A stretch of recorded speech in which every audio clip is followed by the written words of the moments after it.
I'm Lora Easton, and I'm going to be reading Chapter 7 titled Livy. Open the door already. You've been in there for 15 minutes.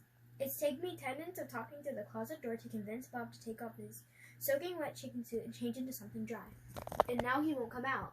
No, come on. I tried to turn the knob, but he must be holding it on the other side.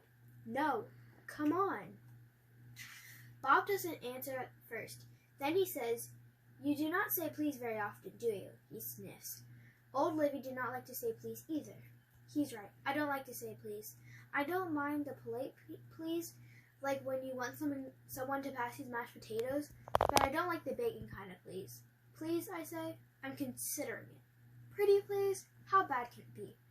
The door swings open, and there is Bob, arms crossed tightly over his narrow chest.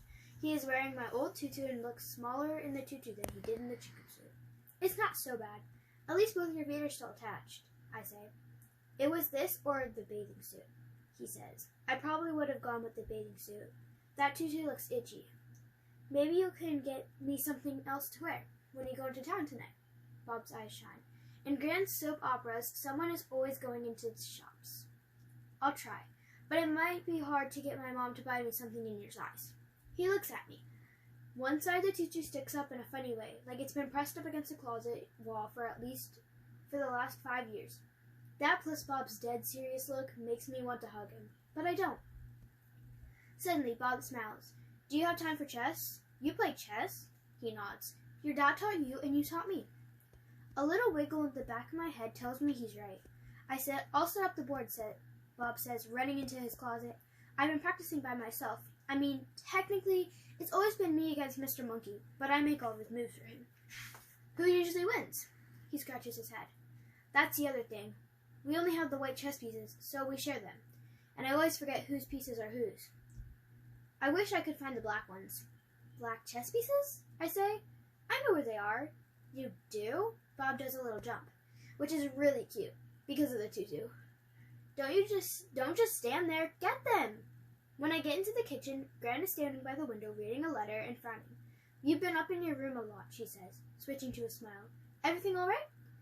We're still making a cake tomorrow, right? Yes. Everything is great. But do you know where those chess pieces are? The black ones you showed me yesterday? Of course. She dropped the letter on the kitchen table next to the ripped open white envelope. And I realized Gran is reading the letter that the neighbor was twisting in his hand this morning. He looked miserable when he was holding it, and now Gran has it. She looks kind of miserable, even though she's still smiling at me. When Gran turns away, I tilt my head and read the words at the top of the page. Bank of Australia. Gran holds the net bag of chess pieces out to me. Do you remember trying to take these home last time you came? You had all of them packed away in your backpack. Cutest thing. I did? She nods. Your mom found them at the last minute, and they'd been sitting in the kitchen drawer ever since. I challenged you to a game, but I can't find the white ones. Upstairs, Bob is sitting cross-legged on the floor of my room, with a chessboard in front of him. All the white pieces are resting on the squares. The important pieces are in the back row, and the pawns lined up in the front of them. I start sitting at my side of the board. Bob smiles at me and says, "Just like old times, you always have to be black." It's lucky, I tell him. But chess is not about luck, he says. It's about recognizing the strength of a little guy. What are you talking about? He picks up a pawn and waves it at me. Everyone underestimates the little guy, but the pawn is the key to the game. I laugh. Where are you getting this stuff? His face grows serious. The pawn protects every other piece on the board, Bob says. Even though one can't make as many different moves, and if you can get it to the other side of the board safely, it becomes a much more powerful piece, like a knight or a queen. Then he smiles, slides the first pawn down the center of the board from e2 to e4. He says, let's see what you've learned in 5 years. I move my pawn up to c5 and watch his eyes get big when he realizes that I'm doing the Sicilian defense. I grin. Game on. My not-zombie friend. He beams. You are so much better opponent than Mr. Monkey. We've barely gotten started when I hear my mom calling up the stairs. It's time to go into town. Bob looks up. Don't forget, I need some clothes to wear. I'll try, I say. Don't forget about me, he says. I won't, I tell him. Promise? Promise. He picks up a black pawn from the board and hands it to me. Put this in your pocket, he says. Why? I don't know why, but it's important. It's what you always did before. Bob, I was 5 before. I probably did things for no reason at all. Please, Bob said. Just do it. Fine. I lean over and swipe a different black pawn from the board. No, Bob says. It has to be this one. The one with the chip on the bottom. He actually looks kind of worried, so I take this special pawn from him and stick it in front of my jean pocket. And then I give him a quick hug. Bob is a good hugger.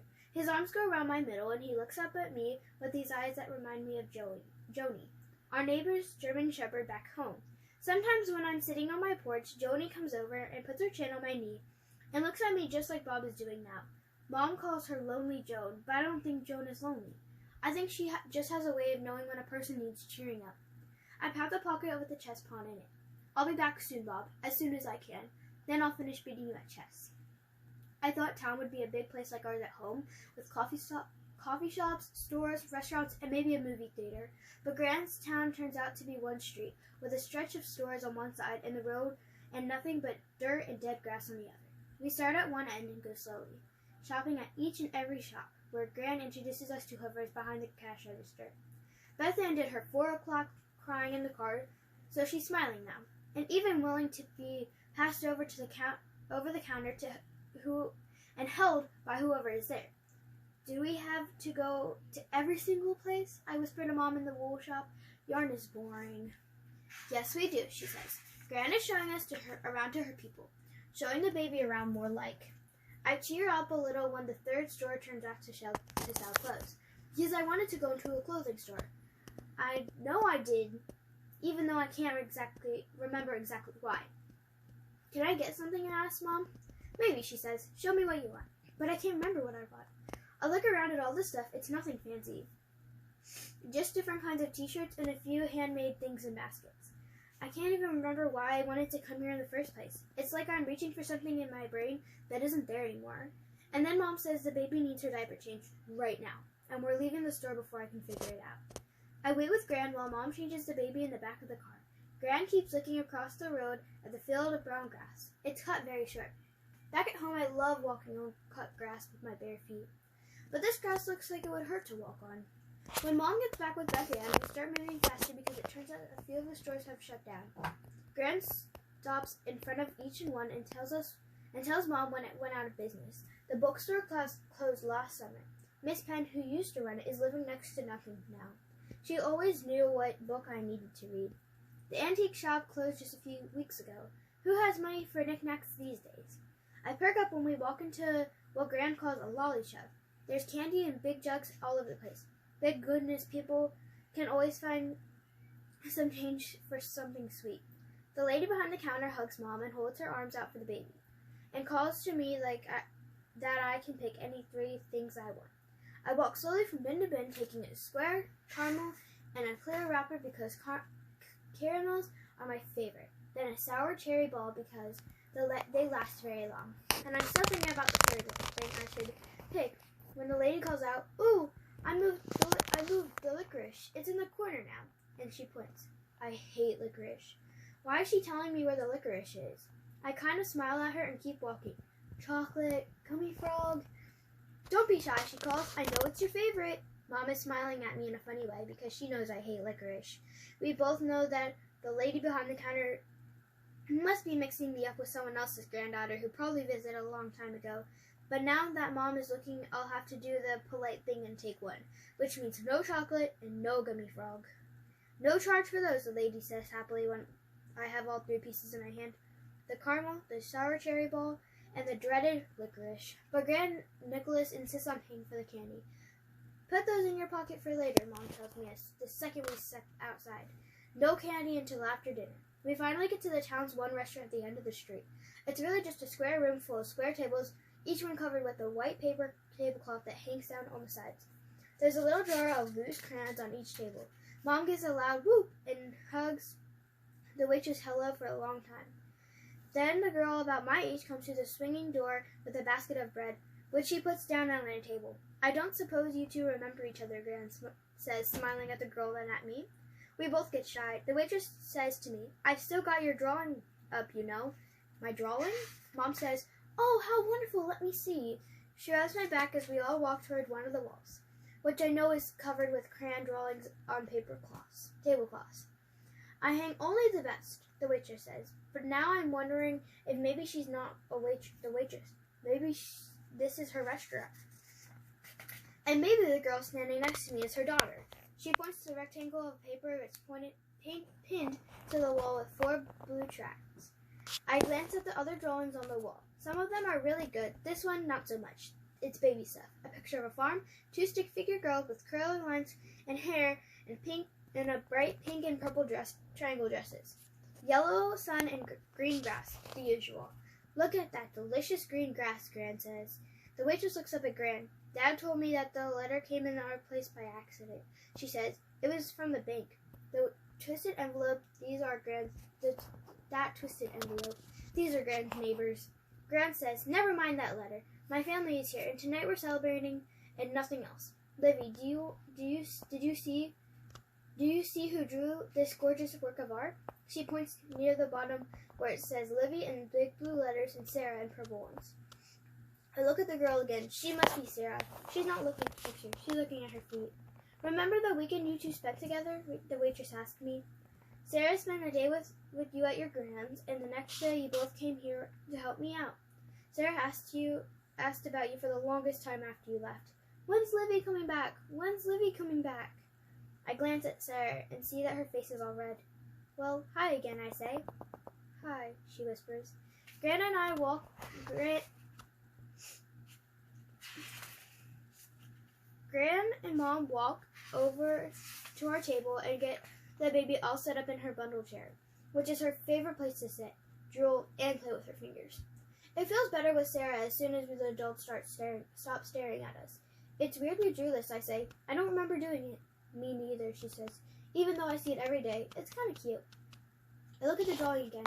It is cute, actually colorful, with horses, pigs in the yard, and a chicken house. You must have drawn the horses, I tell her, because I still can't draw horses. She laughs. Maybe I did. I have no idea. And what the heck are those supposed to be? She points at the clumps of circles with stick feet. I think they're chickens, I say. See the little red things on their heads?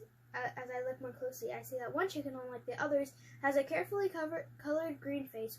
Weird. I point at the drawing above ours, a black dog with a white chest, done in pencil. That one is really good, I say. She nods. My little brother drew that. He's only 7, and he's definitely the official artist of the family. Danny, that little kid drew this? Wow. She says. Hey, do you like licorice? I ask Sarah. I reach into my pocket and take out my loot. She laughs. You carry chess pieces around? I look at the pawn in my hand, and it's like the door swings open to my mind. Bob. Bob is that green chicken on our drawing. Bob is who I meant to buy clothes for. I promised him, and then I forgot him. Again. I turned to Sarah. We were always 3 friends when I was here last time. Maybe I told her something. It would be kind of great to have a partner, because I can't leave Bob alone here again, and I don't actually have any ideas how to get him home. Do you know Bob? I say. Who? Bob. I wave one finger at the paper in the general direction of the green-faced chicken. Was Bob a horse? She frowns.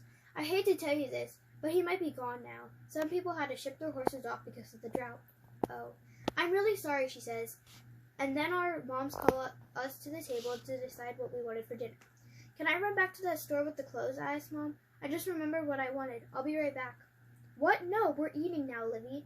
Please, I'm cold. Sarah can lend you a jumper, says Sarah's mom says. She keeps an extra one in the back. Jumper is Australian for sweatshirt, and it's hot in the restaurant. I'm pretty miserable getting into Sarah's red hoodie, wondering how I could have forgotten Bob again.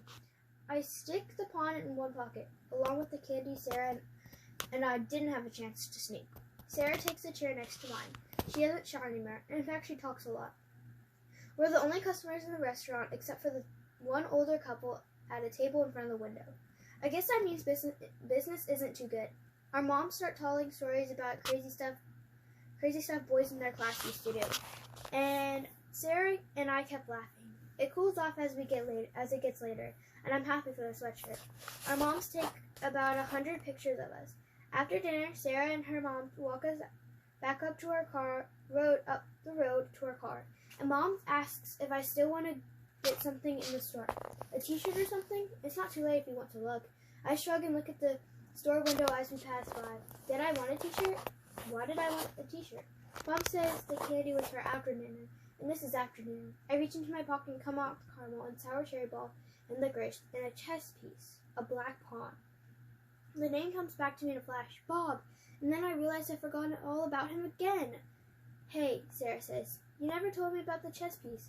Is it your lucky charm or something? I stare at the pawn and finally get it. Something is wrong.